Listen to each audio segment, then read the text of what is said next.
A Marriage Interrupted. Marriage and ADHD. I'm Felicia Horton. Jonathan. So here we are again. Yeah. A new week. And for those that don't know, I'm not licensed. Jonathan's not licensed. We have no qualifications. Not in this part, but no, not in this field. We're just two people who are married who found out later in life that one of us has ADHD and doing our best to navigate through that, taking the tools that we've learned, and then sharing with those that maybe we can help, because we could have used help all those years. Definitely. So today, relationship strains. Some of the things that come with ADHD. We have relationship strains, and it goes both ways.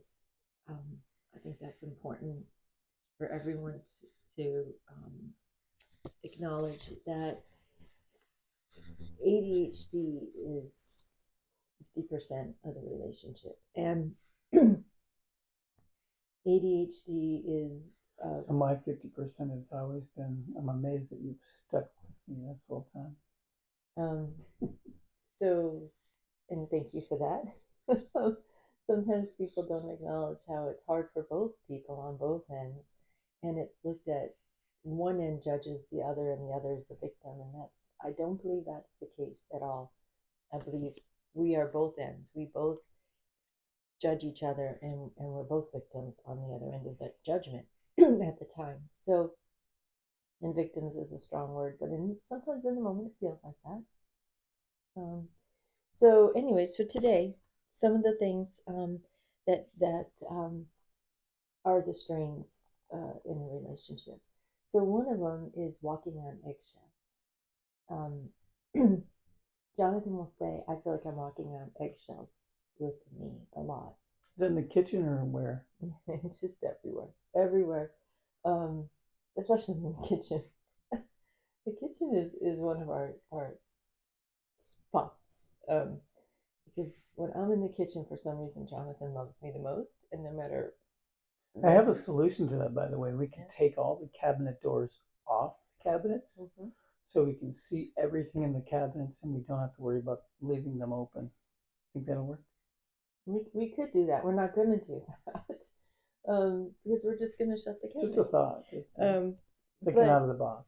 But the other part of the walking eggshells part is Jonathan loves me the most when I'm in the kitchen. I will be cooking and there'll be 4 burners going and I'll have something in the oven, and that's when my husband wants to cuddle and kiss and hug, and I'm doing multiple things, and I'm always the bad guy when I'm like, I'm burning this food, right? No, I think it's because it smells so good. It's like a aphrodisiac. Okay, it could be. I don't know. So he says he's walking on eggshells a lot because he's not sure how I'm going to react to a situation, which is true. It's 100% true. I get very upset, and sometimes just too easily upset.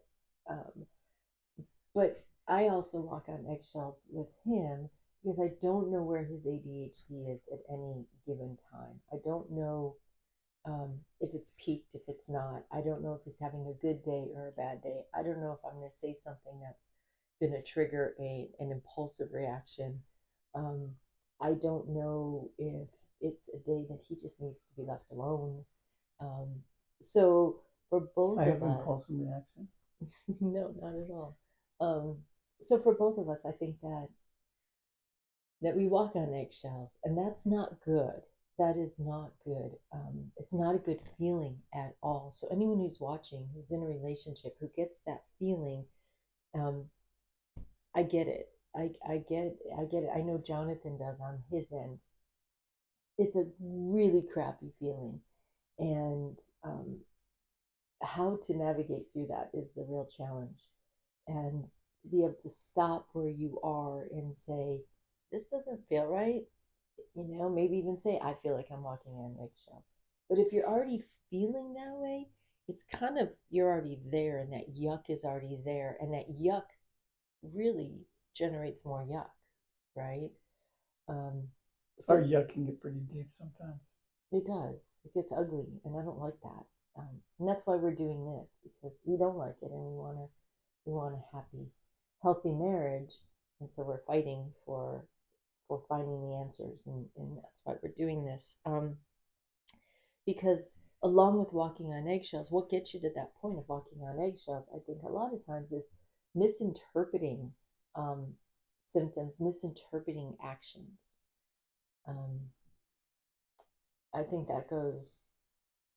That's not what I meant to say, kind of thing. Yeah, that's one of them. Yeah, definitely.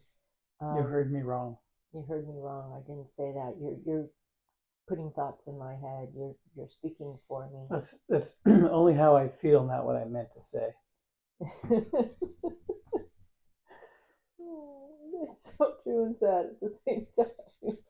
Um, but and then on my end of it, you Jonathan will do something. I'm like, why would you do that? That was hurtful. And they'll look at me like, what do you mean it was hurtful? What did that do? Um, and so we misinterpret each other a lot, and a lot of times that misinterpretation goes uncommunicated, which creates walking on eggshells because I'm assuming the worst, or he's assuming the worst. Unclarified. Yes, yes. So one of the things I've been trying to do on that. So when we do these talks, hopefully we're giving some solutions as well. But one of the things I've been really trying to do um, is is not be impulsive, right? One of Jonathan's things is being impulsive. But Jonathan can be very impulsive. My heart's jumped out of my chest so many times. I can't believe I haven't had a heart attack because he will respond so abruptly to something that really doesn't warrant that, and then he'll look at me and he'll apologize, realizing how abrupt that was. Um, but for me too, I assume. Um, I get frustrated before I need to because I'm assuming that that's going to come next. History has told me that's going to happen, and I'm assuming that it's going to happen. So my impulse is to react too soon. So Jonathan's impulsive reactions tend to be drastic and verbal and actually um, animated, where I tend to Can do you the. give me an example? Can I give you an example? Oh. When you do that, I don't know, when you're scrolling through your phone and you go, oh my God, I can't believe it. And I'll go, what? And you'll go, oh, the 49ers are in the Super Bowl. And I'll be like, Well, I oh knew my that gosh, was going to happen. right? No, but it's stuff like that. He'll get excited about something. He'll read something or um, he'll go, oh my God, I can't believe it. Look at, and I'm like, what? Oh, I found that paper I was looking for, right? He That's gets exciting it's very exciting, to find things when you can't find them. which happens once in a while for you, but it's so impulsive. It's so spiked, um, and so he's impulsive in the verbal, animated way. I tend to retreat. I tend to just I can't do this anymore. I don't want to do this. I know it's coming. I can't face it. I don't want to face it, and I just want to go away. I want to hide. Both is wrong, right? Both we need to work on that, both of us, on meeting in the middle. So one of the things I've been doing to not hold it in so much, and not assume and misinterpret, which creates the eggshells, um, is trying to breathe first, and Breathing is a good thing. really just not allowing myself to think about it too much, or not allowing my thoughts to take over. And I don't know, Jonathan, do you ever have that where your thoughts play out a game that doesn't even exist? Never, never. I'm always in reality.